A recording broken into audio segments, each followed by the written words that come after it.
ఇందులో బొమ్ముంటే నీ ప్రాణం తీస్తా, బరుసుంటే కాళ్ళు చేతులు వెరగొడతా.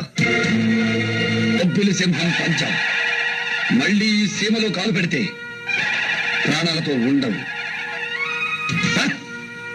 మాతృభూమి మీద విదేశీయుడు పాదం మోపినందుకు రక్తపు డేర్లు పొంగించిన సీమ ఇది.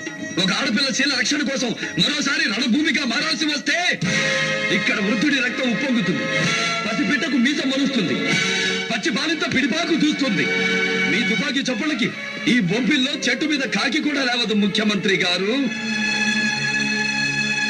ఇంత చెప్పినా కాదని మీరు ఆ మంత్రిని తీసుకెళ్లాలనుకుంటే కొన్ని వేల సవాళ్ళ మీద నుంచి తీసుకెళ్లాల్సి ఉంటుంది.